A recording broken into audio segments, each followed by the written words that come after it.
Give thanks. So my name is Ras Hein, I am an old student of UWC, an old student of Youth Society. And I give thanks, a member of the fraternity of Youth Society. And I give thanks. So I is the lead for the organization called Reform the United Nations now. This is our banner. That's the Youth Society banner.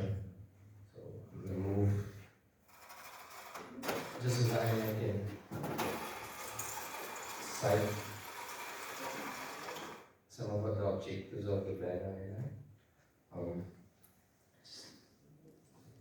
So RUNN is an NGO, a non-profit organization that believes in the vision and the program of His Majesty. You know, you get lots of organizations. You get the Gandhi organization, you get the John F. Kennedy organization, you get the Mandela organization, you get the Thabo Mbeki Foundation.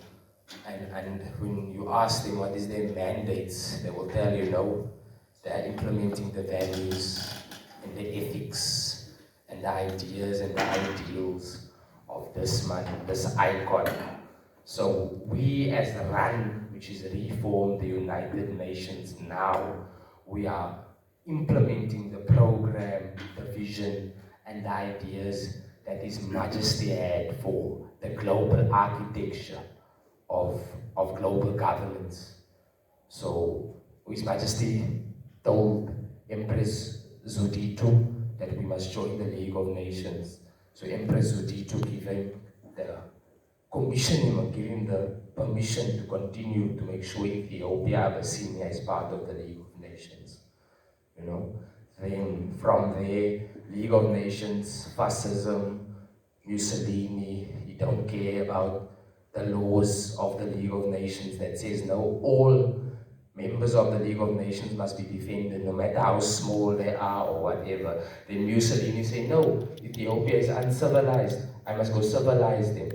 You know, and that's how the League of Nations became, or collapsed, it became no more. Then after that, in 1945, after World War II, they established the UN in San Francisco. And to a great part, His Majesty was also part of the formation and also the ideas that went into the Charter of Human Rights into the United Nations Charter. So Ethiopia and His Majesty has always been a critical component, a critical mind within the whole setup. But in the beginning, when if you read His Majesty's speeches on the UN, it teaches you this thing is here to defend the third world. This thing is not going to be abused by the global powers. But what the global powers did in the beginning is they created the permanent five. So the permanent five, the highest structure of the UN is the Security Council. I just want to get to the point. So the Security Council has the permanent five, which is Russia, China, America, UK, and France. So those five, they are the permanent five. That's why they can say, no, I'm going to veto, you're not going to war. That's why when the people said, no, the Security Council must intervene in Ukraine, Russia vetoed it. And no one could do anything.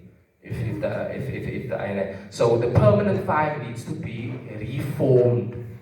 You know, the Africa group is made out of the 55 countries. The Africa group says we want 5 permanent members as Africa at the Security Council. So there's many policy outlooks, there's many formulas, there's many models that many various organizations has. But what is also important is the grassroots work, the educational work that we're doing on the grassroots, just to enlighten young minds, young scholars, future diplomats, future community leaders, whichever way, wherever you find yourself, you know. So you are conscious of what's happening in geopolitics, even if it's just an understanding, because the structural violence, the global inequality that we face in the ghetto, in the Kasi, it is because it's coming from